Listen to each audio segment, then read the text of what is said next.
Welcome to this edition of Rattling the Bars. I'm Manson Moves, a co-host with Eddie Conway. And as I do every show, I try to update you on the progress Eddie Conway is making. Eddie Conway is recovering. Eddie Conway is getting his strength back. And hopefully at some point in time, Eddie Conway will return to Rattling the Bars and the network that he loved the most. Today we have a show on COVID, but more importantly, we have a show on COVID as it exists in the California prison system, specifically San Quentin. I'm dubbing this show as Why We Having This Conversation. And as we go into the interviews, you'll understand why I'm dubbing it Why Are We Having This Conversation. Today I'm joined by Katie Rose Quandt. And Katie Rose Quandt is a reporter from California. Katie, introduce yourself and tell us a little bit about yourself and your co-reporter. Yeah, thanks so much for having me on the show. My name is Katie Rose Quandt. I'm a journalist who often writes about criminal justice for various publications. And I often write about conditions in jails and prisons. And so for this story, I co-reported, this story was in Type Investigations and The American Prospect, and I co-reported it with Juan Moreno Haines. Juan is a journalist incarcerated in San Quentin. He's written and edited for the San Quentin News for many years. And the two of us worked together on this. We're both correspondents for Solitary Watch, a small newsroom that writes about solitary confinement. And so we've kind of started working together on a few projects. And we co-reported this story, which is about the use of the Adjustment Center for holding people for medical isolation and quarantine in San Quentin State Prison. All right, and we're going to we had sent Juan some questions to ask, to answer relative to what's going on in San Quentin, and more importantly, what's going on in the Adjustment Center. So at this time, we're going to play that, and then we'll come back and talk about that and other things. All right. All right. So Juan, what are the California Department of Corrections regulations on COVID? Okay, so the regulations vary. They're constantly changing. The latest, it's not a regulation, but what happens is the headquarters in Sacramento would issue a memorandum or a directive about COVID. The last directive came out July 7th, and it was called the Roadmap to Reopening. And what it did was it set guidelines on the mask requirements, testing requirements, and the procedure in which programming is to reopen in San Quentin and state prisons. And then on September 14th, the department issued a memorandum called Test to Program, which basically the basic requirements of the Test to Program memorandum says each warden and medical are to get together in accordance to their staff and medical department and figure out a procedure. You have 60 seconds remaining. In which incarcerated people can test to go to their program. So I'm going to call you right back. Okay, sounds good. Using Global Tel Link. Okay. So in describing the September 14th Test to Program memorandum that was issued by headquarters in Sacramento, the directive asks the wardens and medical department to get together to test incarcerated folks so they can get to their programs. The testing protocol is that if the person wants to program, the person gets, and it's during a quarantine, which we're currently under at San Quentin, the person tests the first day of the quarantine, the third day of the quarantine, the fifth day of the quarantine, and the seventh day of the quarantine, and then that person is cleared to go to their particular program, whether that might be a self-help group, work, or whatever program that the incarcerated person is attempting to abide by. Now, how is that working at San Quentin? It's literally a work in progress, because in order for the testing to program protocol to work, there has to be enough nurses, enough tests, enough evaluation for that. And the big hiccup here at San Quentin right now is simply there's too many people and not enough nurses. Oh, and so it's plain and simple why we're not implementing this during a quarantine testing to program procedure at San Quentin. So therefore, people who are supposed to be enrolled in programs, are they going to programs without the testing, or are they just not able to participate until? I'll use myself as an example. I've tested not 1357. I've tested every day for 3 days, and I can't go to my program because the way that they're implementing it at San Quentin, they are going by a list turned in by program supervisors to the warden or to someone up top. And then when I go to test to the nurses station, they literally write me in that I tested to go to work. But when I go to work, they don't have the San Quentin News down as one of the programs that are in the test program policy. So it's a work in progress. Yeah. And so until like the newsroom or the media department or education is listed as one of those programs that are in the test program policy, I'm stuck not going to work. Wow. And then you also mentioned that San Quentin's currently under quarantine. How does that work? So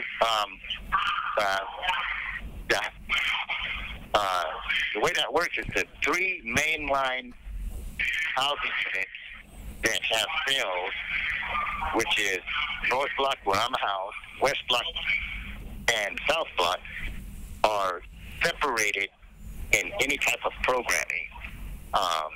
Currently, North Block and West Block are on quarantine. Badger is not on quarantine. And so the incarcerated folks from each of these housing units can't mix anywhere in the institution. So that means that, since Badger's not on quarantine, they have like a regular program. They're going to all their programs. North Block and West Block can't mix with them until the test to program implementation is fully in place. Okay. Yeah. So even though we're quarantined, if we test them, we test negative COVID-19, we can go to programs. And so I'm testing, but I'm not going to program because the whole thing isn't in place right now. It's just a work in progress. Yeah. Okay. Yeah, that makes sense. And then as far as the adjustment center, are the cells in the adjustment center regularly cleaned and sprayed with cleaning agents? Everyone that I interviewed said no. I mean, I've interviewed literally dozens and dozens. Almost everyone that I've interviewed have the same story. The cells are filthy, not clean. They ask for cleaning supplies. They don't get it. They complain about it. Then they're given minimal cleaning supplies, like once. And one of the first things that guys do when they get in one of those cells is they literally have to take one of their T-shirts and a bar of soap it up and just start scrubbing the place down. Yeah. And what about like the showers and other public areas on the tier? Yeah. I've had people tell me that they can see the cleaning supplies, but they're never cleaned.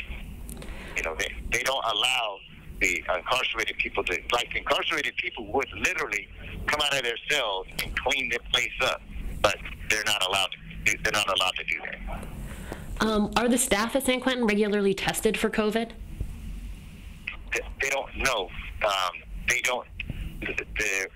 There was a lawsuit that ultimately got settled, and staff and CEOs, they don't have to test. They don't have to take COVID tests. They don't have to get vaccinated, anything. Wow. Are incarcerated people given masks and hand sanitizer regularly? We're given, yes. We're given an endless supply of surgical N95s. Every disinfectant is passed out on a regular basis, and it's readily available. Mm-hmm. Have the governor and other elected officials been made aware of the conditions at San Quentin? I know that an organization called Elevate Centers for Human Rights and Initiate Justice continually go to the governor about the conditions, specifically at San Quentin. And the reason why I know that they do this is because the leadership of these two organizations are formerly incarcerated people that we call on a regular basis. So, I don't have any direct knowledge of that, but the people that I talk to in these advocacy organizations that are ran by formerly incarcerated folks definitely part of their job is to go to Sacramento to make lawmakers aware of conditions inside of this prison. This call and your telephone number will be monitored and recorded. And presumably they also would have been aware of that pretty major lawsuit, I would imagine. Absolutely, yeah. To your knowledge, has anyone died of COVID within the Adjustment Center or San Quentin? I don't. The best place where I could get that, where that information is available, is this organization called Mourning Our Losses. They monitor deaths in California prisons, and sometimes, like, the reports could be COVID related, but I don't have any specific information on that. I would get that information from Mourning Our Losses. It's a national organization that tracks prison deaths. Yeah, and we do know that people have died of COVID in San Quentin. That's been pretty widely reported. Oh. Yeah. Oh, absolutely. The 28. The official number of 28 and one correctional sergeant has been heavily reported. However, during the COVID outbreak, that number of people who have died in San Quentin is well into 30, 40 people. And we just don't know how COVID factored into those particular deaths. Yeah, that makes sense. What else would you want people to know about what people in San Quentin are being subjected to throughout the COVID pandemic? So for me, I want people to understand it's not COVID. COVID is just showing a larger problem that mass incarceration, packing people in tiny spaces, has. COVID is just exposing the overcrowding effects of incarceration. And in San Quentin, a lot of these problems could be solved simply by alleviating overcrowding. That's what the problem is. It's not these infectious diseases like currently this quarantine that we're on. It's unsure even if it's COVID, because the people who are getting sick are losing their voice, literally losing their voice, and it's like whooping cough. And so we don't really know if fully this current infectious disease that's going around is COVID or some other thing. And we're going right into the flu season. And one of the things we're doing at the media centers, we're really trying to advise people to get the flu shot. We want the vaccination rates for flu and COVID in San Quentin are extremely high, because in the media department, we encourage the incarcerated population to save our own lives by getting these vaccinations. And so when you do a comparative analysis of the folks inside San Quentin on vaccination rates, it far exceeds anything out in the free world yet. These infectious diseases rage inside here. And so that tells us that we're overcrowded. Simple. It's very simple. We're overcrowded. Even though people aren't dying, people are getting sick and being psychologically impacted by these disruptions in just regular daily life.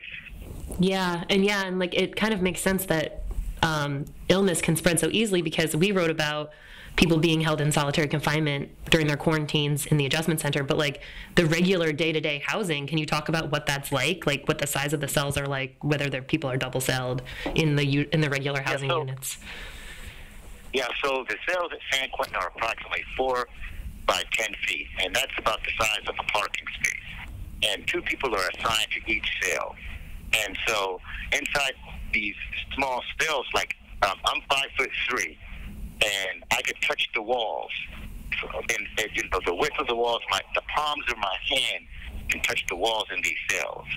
And so inside of these cells, there's 2 6 cubic feet lockers, a toilet, and a sink. and a bunk bed. And so there's little room for anything else. Two people can't stand in this cell at the same time. And so it's extremely crowded in there. And to mitigate that, what prison officials try to do is allow people to be out of the cells as much as possible and go into programs. And we can exist like that. It's okay. But when we go to quarantine and we can't get to our programs or to the yard or outside of the cell on a regular basis, then we're confined to these tiny spaces where, we're literally stuck in place. Yeah. And so that's extremely stressful to a person who is older, doing their best to get self-help or drug treatment or education, to show the board, hey, I'm doing the right thing to get out. And so we resort to doing correspondence courses. We have meetings on the yard when available about continuing our rehabilitation. But overall, it's stressful. Yeah. This call and your telephone number will be monitored and recorded. Is there anything else do you want to throw in there while I'm still recording? We pretty much covered all the things that are going on, so.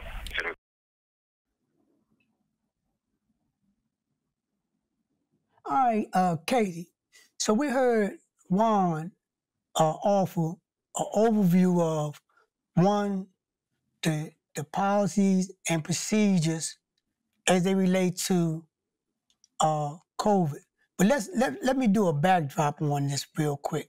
In 2020, California prison, specifically San Quentin, was cited as had the worst outbreak of COVID in the nation. 2021, they was fined for when they had a tour and it's seen that it was the abuses was continuing. I think over 23 people died. Both inmates and both prisoners and the guards got COVID, and all this was a result of them using San Quentin in particular as the warehouse people that had COVID. Now we're looking at 2022, and they're using the adjustment center as the quarantine place for men that are incarcerated in the California prison system to isolate them and use this quarantine. Now, in Juan's interview, Juan made certain observations about the conditions, the fact that they're not cleaning the cells. It's the adjustment center. And anyone that's familiar with California prison system, the adjustment center in California prison is a security housing unit that no prisoner is allowed out to do none of the sanitation. You're locked in 24/7. You might come out for a shower, and you might come out for a rest. But overall, you're confined to the cell, and you're not allowed out to help clean up or anything. Talk about why, at this junction, in 2022, are we having this conversation about COVID and the outbreak of COVID and utilizing San Quentin Adjustment Center for quarantine? Yeah, so even though this judge ruled that the constitutional rights of the people in San Quentin had been violated, about a year ago that judge said, but now we have vaccines, so we don't need to make any changes. He didn't order any changes in San Quentin because the hope would be that vaccines would kind of solve all the problems. And even though most people in San Quentin have gotten vaccinated, now, a year later, we know vaccines are an important tool in fighting COVID, but it doesn't completely stop the spread, especially in an overcrowded prison. So that's why we're still talking about this now. On the outside, we can they've lifted mask mandates and people are moving about and kind of acting like COVID's over. But in a prison, you cannot escape COVID. Diseases just spread so easily in places like this. So now what that means for incarcerated people is that their experience of being in that prison is just worse than it ever was before COVID. And this is the new normal. There's no end in sight for these restrictive policies, for these constant lockdowns. And in the case of this story, for people at any given time, someone might get sick or get exposed, and they're going to be sent right to the adjustment center, which is, as you said, this notorious unit. For decades, it was the worst death row unit in the state. And now that's where people are being sent for getting sick. And, before COVID, that never would have happened to someone. People could move about the prison. And now at any moment, they could find out that they're getting sent to this terrible, dirty solitary confinement unit just because they were exposed to COVID. And I don't really see, through our reporting and talking to people, we don't really see an end in sight for this. So I think that's so important to keep talking in 2022. Okay, and you know what? And we can pick up right up on that because, like you said, that they're using this adjustment center. And Juan, he made the observation that, okay, you have allegedly policies and procedures in place. You have allegedly a system where I'm put on, to give our audience some education. I'm identified as having COVID. I'm put in quarantine.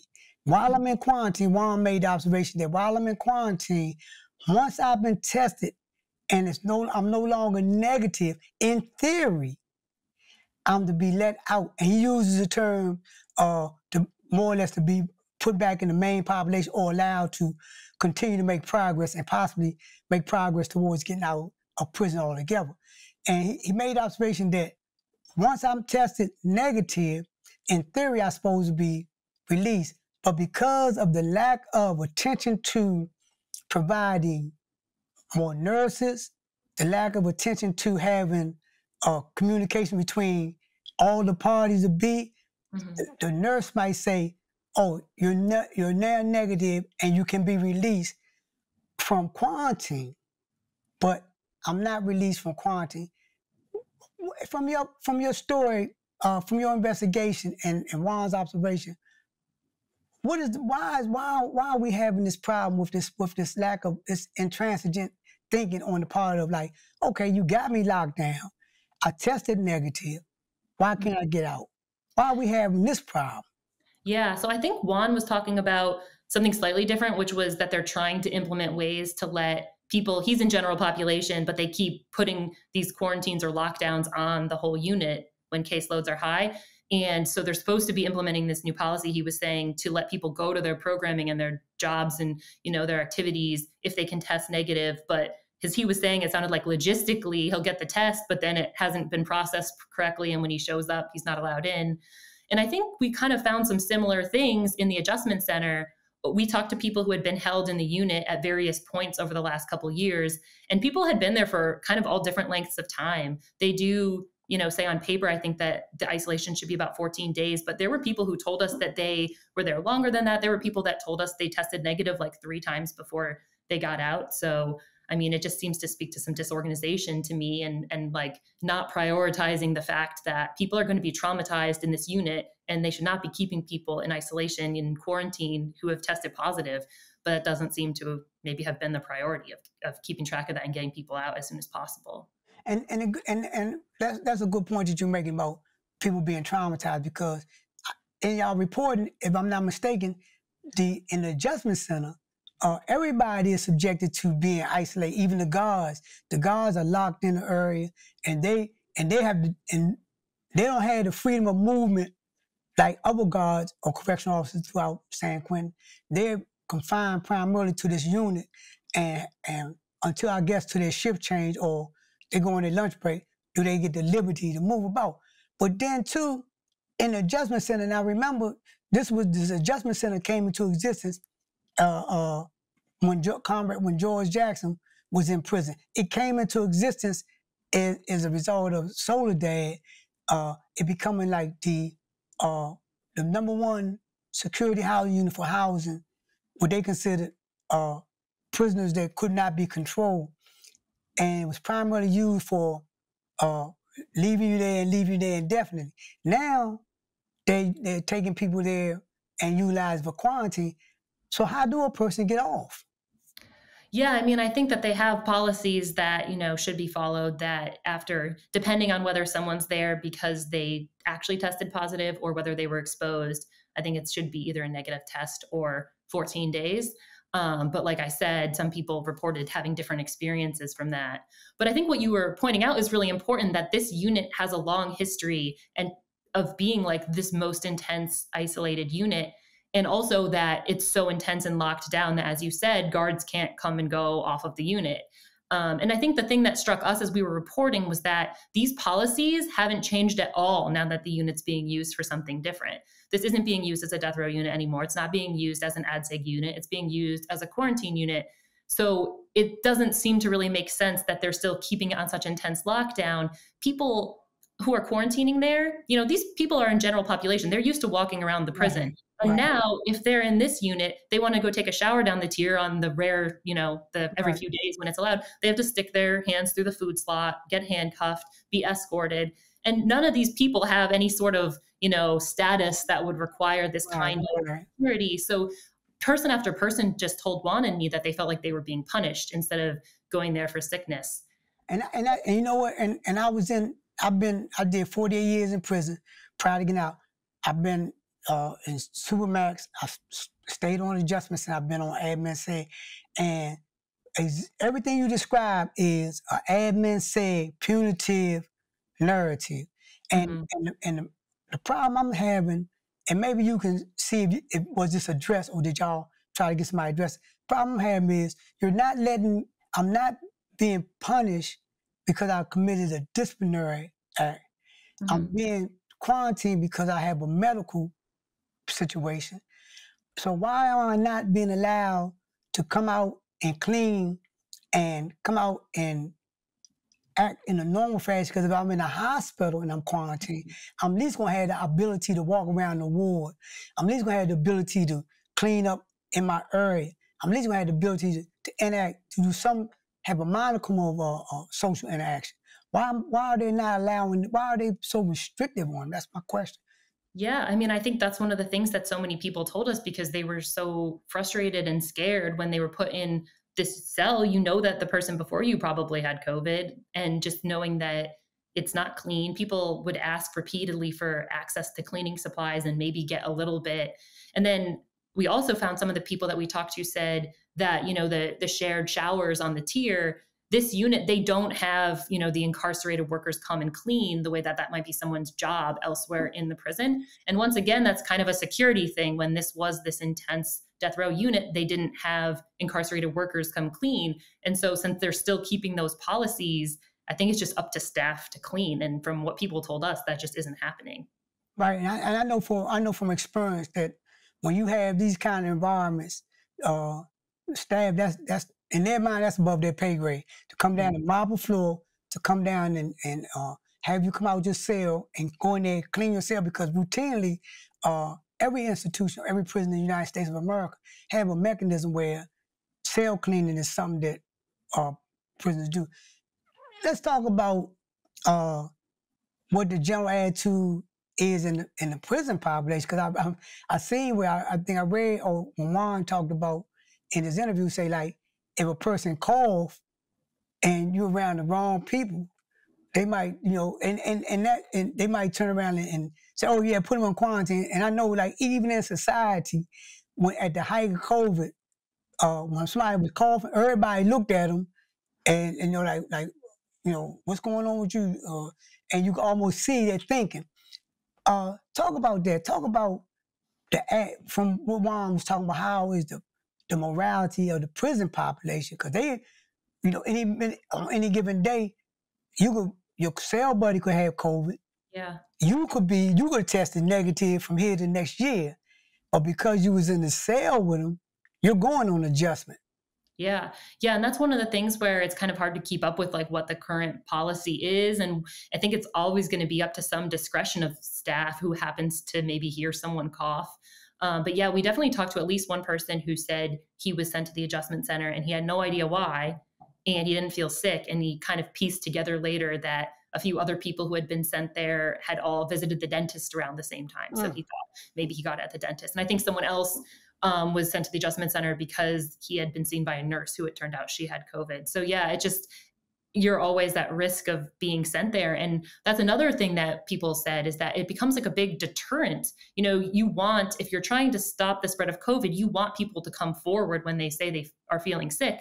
But if you know that the first thing that's going to happen is you're going to get sent down to the adjustment center, that's obviously going to make people less incentivized to come forward and say that they feel sick, because they're going to be in this traumatizing solitary confinement unit for 2 weeks. So it's really not helping stop the spread by basically punishing people for coming forward and saying they feel sick. And then talk about the guards, because Juan made the observation that the prison guards had sued so they wouldn't have to be tested for COVID, so they wouldn't have to randomly take the test, but yet they're experiencing getting COVID, and it's not because they're working in the prison environment, but it just might be they contracted it in society and bringing it in. So talk about their attitude. Why are they so intransigent about wanting to see this resolved in a more healthy and humane manner? Yeah, I mean, I really don't know. It doesn't, like you said, it doesn't really make sense, because people who are working in the prison too, it's in their interest as well to stop the spread and to not have COVID be rampant inside the facility that they work in. I mean, I think it's just person to person. There definitely seems to have been, among the correctional union in California, a big push to get the governor to make, exceptions for them as opposed to other state employees, to not have to get the vaccine and things like that. I remember there was one person who had testified in that class action lawsuit. I don't think this actually is in our story, but he talked about how he went to the adjustment center after coming back from a medical appointment, because that's another reason you might go. If you just come back from a medical appointment or a court appointment or something, you could potentially have COVID, so you might get quarantined in the adjustment center. And he said when he was there, he was being, locked away in the cell, but the officers who had been guarding his hospital room were just, they had no. Right. So it just, obviously it's a double standard Right. to the way people are treated. And Juan talked about that the fact that the powers to be, the governor and state representatives, are aware of what's going on, yet they haven't taken no decisive action in terms of mandating certain behavior. Why do you think that is? Yeah, I know. It's so true, because there was an Inspector General report that kind of outlined so many of the early mistakes CDCR made in San Quentin. Like I said, there was this big class action lawsuit with a ruling really in favor of the plaintiffs. And they're just, that really clearly anyone who's paying attention, any higher ups in California, know that things have been terrible in San Quentin, but there just doesn't seem to be any desire to tell CDCR what to do. There was actually just I'm sure you might have seen this, there was just this bill that made it through Congress in California called the Mandela Act that would have drastically limited solitary confinement in California prisons and jails, and Governor Newsom vetoed it. So, when he vetoed it, he said, and that bill wouldn't really have applied as much to places like the adjustment center, but it's a similar concept, it's the use of solitary confinement in these prisons. And when he vetoed it, he said that he would prefer CDCR to make their own policies or something like that. So I think just kind of pushing it off back onto the Department of Corrections for them to make their own policies seems to be the policy among the higher ups in the state. Right, and CDCR is California Department of Correction and Rehabilitation, am I correct? Yes, yeah. Oh, and then Juan talked about, and maybe you can talk a little bit about this as well. The problem, and I like this observation that he made. He said the problem is not COVID, which is understandable. He said the problem is the overcrowding of the prison, which creates the environment for the mutation of COVID. Talk about the overcrowding of California prisons, if you have any insight on that. Yeah, I do. So San Quentin is at over 100% capacity, and so are the overall CDCR, California state prisons as a whole, are over 100% capacity, which means they're overcrowded. And even during COVID or during any illness outbreaks, 100% isn't good enough anyway. Think about, in the height of COVID, all sorts of places, malls and schools, and, implemented 20% or 40% capacity rules, restaurants. Right, so thinking about this prison being over 100%. And that's why I asked Juan to talk a little bit more about what the general housing is like in San Quentin, because we talked a lot about like, you know, these isolating conditions inside the adjustment center, but on the other side of the coin, in the general population units, people are 2 to a very small cell. Mm-hmm. So as Juan was saying, there's no way to stop the spread of illness. And he's actually been reporting about this for a long time. He wrote a story before COVID hit the United States about how the flu was spreading so easily through San Quentin. And when people got the flu, they would go to solitary confinement as like an isolation. So there's just disease after disease. And like, yeah, COVID has really exposed this, but there's so many problems to having over 100% capacity in a prison. I mean, there's not enough programming, there's not enough access to rehabilitation and recreation. And that's not the way that a prison should be operating, of course. And so I think COVID has really shown the dangers of having people so tightly packed like this. And the refusal to reconsider whether these people should be in prison. So many people could go home and they're just still locked away in San Quentin, you know, exposed to these diseases. And you know, we reported on earlier about in Susanville how they closed down and they have this decarceration and taking place, and how the community in small rural America protested. But the reality is that, like as you mentioned, and as Juan made the observation, that you know the prison overcrowding is contributing to unhealthy and unsafe and unsanitizing conditions. It's not the disease. Like I told you, I was in an environment, and when the flu came through, me and a guy was talking about this earlier today. When the flu came through, everybody was looking for some kind of home remedy, onions, sweating it out.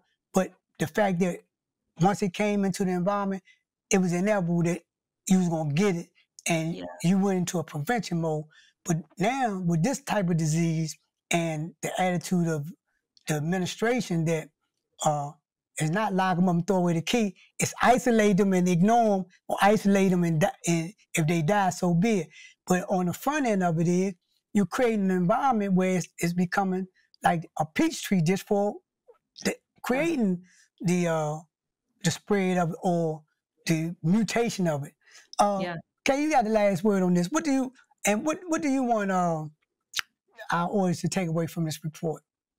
Yeah, well, I think one important thing is, you know, obviously in the inside and outside, when someone has COVID, we all know that it's important to stay home if you have COVID and not spread it. So the basic idea of trying to quarantine, isolate people is a sound one, but there's been a lot of, you know, reports out by public health people who have pointed out that just because you're trying to keep people separate from the rest of the prison population while they have a disease, that does not mean they need to be living in these terrible conditions. It does not need to be that you're locked in a cell and you go to outdoor rec in this tiny little cage and there's no windows in these cells. One person told Juan that he would just look out the little tiny like window into the hallway and watch spiders because he was so lonely and isolated. And that's traumatizing. There's, you know, people who have spent time in solitary confinement, even short periods of time, will tell us that it's traumatizing, it's damaging to their health. And I just think that, you know, this is not the way to be handling illness in prisons. And this isn't just a San Quentin problem. This is something that prisons around the country are doing. And the fact that COVID has swept through the nation has really increased people's experiences in solitary confinement and isolation. And so this does not need to be the way that a prison treats people who are sick or isolates people away from the general population. There you have it, the real news. Instead of trying to find ways to eliminate the problem, the health issue, and release people, that's a real reality. You could cut people's time, you could release them. As opposed to that, you isolate them, you quarantine them, and then you forget them. You have people that's traumatized as a result of being subjected to like long periods of isolation in solitary confinement. You create an environment in the general population where people that are actually sick would refuse to get some medical attention for fear of being quarantined. And all this on the heels of you being cited numerous of times for abusing the human right. This is a human rights issue. This is not a California issue. This is a human rights issue. And as Juan said, it's not COVID. It's overcrowded. And it's the intransigent attitude and the inhumanity of the California prison system, prison industrial complex, mass incarceration. Thank you, Katie. Thank you very much for this enlightening conversation. And we ask that do you want to offer any information that you would pass out that our viewers might, where they can go and find more on about it, or what they can do to aid the brothers in the California prison system? Yeah, well, I would definitely recommend reading our article on type investigations in the American Prospect. I would recommend following along with Solitary Watch, which reports on stories like this. And you can also try to read some more of Juan's reporting at the San Quentin News. They publish their articles online as well. I think that those would be some good ways to try to follow what's going on in there and hear the voices from writers like Juan. Yeah, and we ask that you give Juan our regard. We really appreciate his boldness in terms of like educating the public on the reality of what's going on in prison. When we think about San Quentin, we think about a tumultuous period in the 70s where they were literally killing people. Now they're ignoring people to death, and they're being so abusive in terms of the treatment and mistreatment that it's deja vu all over again. Thank you very much. There you have it, the real news. Thank you very much, Katie. And we ask that all our listeners and viewers continue to support the real news. We're actually the real news. As you can see, we're really reporting about real events, such as prisoners being punished for being sick. We report real news about everything going on in society. We ask that you continue to support the real news and Rattling the Bars. Thank you on behalf of Eddie Conway and myself. Have a great day.